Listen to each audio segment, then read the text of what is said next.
Hello everyone. Thank you for watching this video. We are here to talk to you all about Lincoln County's Community Wildfire Protection Plan. We are graduate students from the University of Oregon working with the Oregon Partnership for Disaster Resilience. We are here as part of a community planning class and working with Lincoln County. And a few of us also have connections to wildfires and experiences with the Holiday Farm fire and the Alameda fire. So we are very aware of the risk of wildfires and what the outcomes can be. So I am just going to walk through what we're going through here today. First, we're going to cover what a community wildfire protection plan is. Then we will get into the challenges and opportunities in Lincoln County. And lastly, we'll talk about what you can do.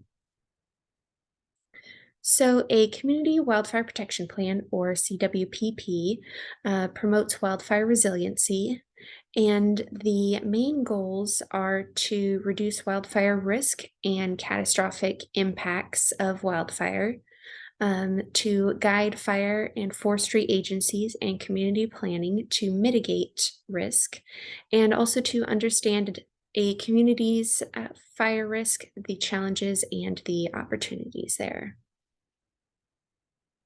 A community wildfire protection plan promotes wildfire resiliency through mapping wildfire risk and identifying priority actions such as wildfire mitigation projects, emergency preparedness, and community engagement. It's updated every 5 years and is informed by fire and forestry agencies as well as the community. And one of the main things that the plan does is it helps communities access federal funding for wildfire mitigation. So when jumping into building a community wildfire protection plan or CWPP for Lincoln County, our team identified several high-level challenges throughout the county that are really important to consider. The first of those is the fact that much of the county lies in very rural areas. There are a lot of homes in heavily forested areas that are in neighborhoods with only one road in and one road out. And that's obviously very difficult when you're considering evacuation routes in the event of a wildfire. There are also really high housing prices, and a lot of residents are cost burden, which is a federal indicator that shows that you're spending more than 30% of your income on rent or on your mortgage. And there are a large number of older adults and non-English speaking community members throughout Lincoln County. And in particular, what these last 2 points do is it means that residents, folks who have less money to spend on their housing, may have less money to spend on home hardening. And defensible space, items to decrease wildfire risk in their on their home.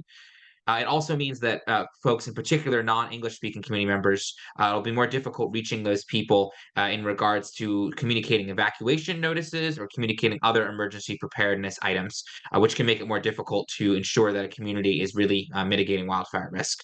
So ultimately, our key at-risk populations that we identified throughout the county are low-income residents, older adults, renters, and non-English speakers.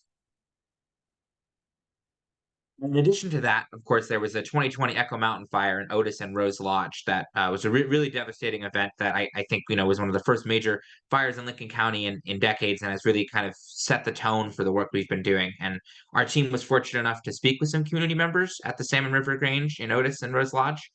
And what we really learned from them is the importance of wildfire mitigation and the knowledge about wildfire, regardless of where you are in the county. And even though their area was perhaps considered low risk does not mean no risk to wildfire. And it's very important. And the message we want to leave you all with is that it's very important that you do wildfire mitigation work, regardless of the risk of your area, because that kind of work protects your home and it protects your community. So, how does the Community Wildfire Protection Plan or that CWPP help protect you?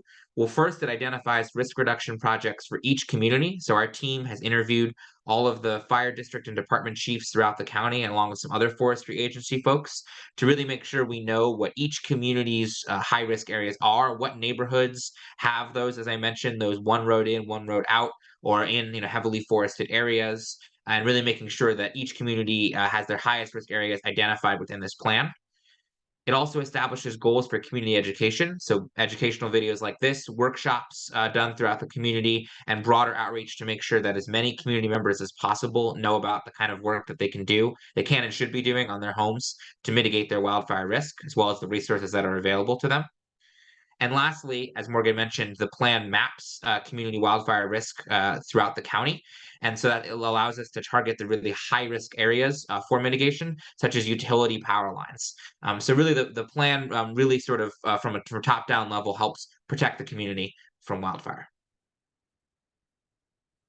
And lastly, I wanted to leave you with the success story of a community wildfire protection plan. I think it can be easy when you think about a large community wide plan like this that it may not help, and it's hard to see how it may help an individual person.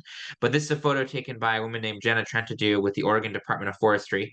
And this is a home in Lane County. Now, Lane County updated their community wildfire protection plan several years ago, just before the 2020 holiday farm fire.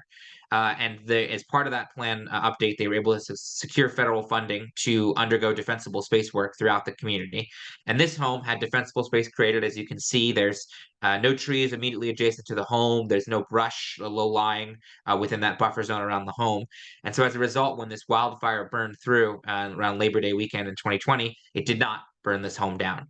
And so it's really an example that these plans are not just a theoretical way to talk about wildfire risk in the community, but can really lead to actionable items that protect people's homes from wildfire.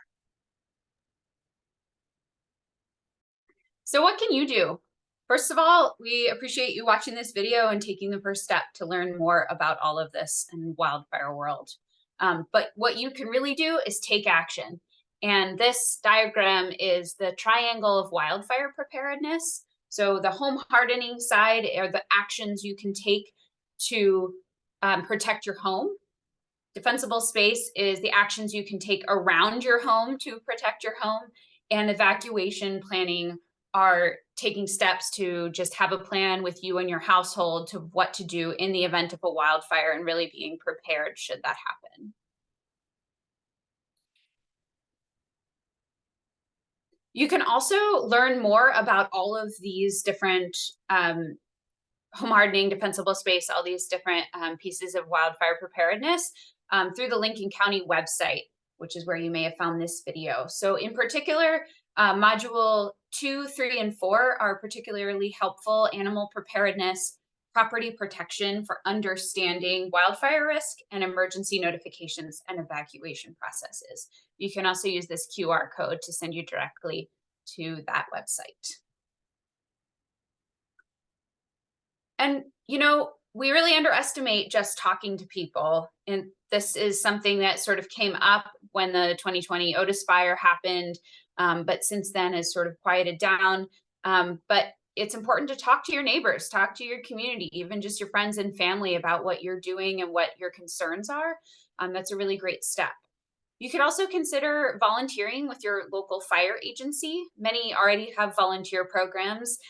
Doesn't have to be volunteering to be a firefighter, but it could just be volunteering to set up a booth at your local farmers market, like in this photo, just to talk to other people about fire mitigation.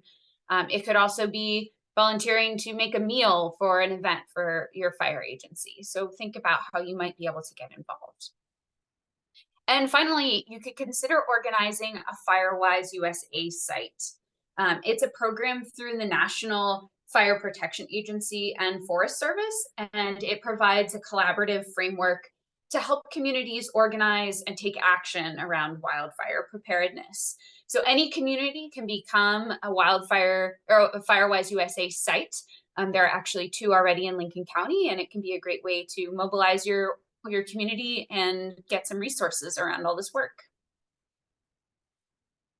So we really appreciate you watching this video. Together we can make communities more resilient and prepared in the case of wildfire. Thanks so much.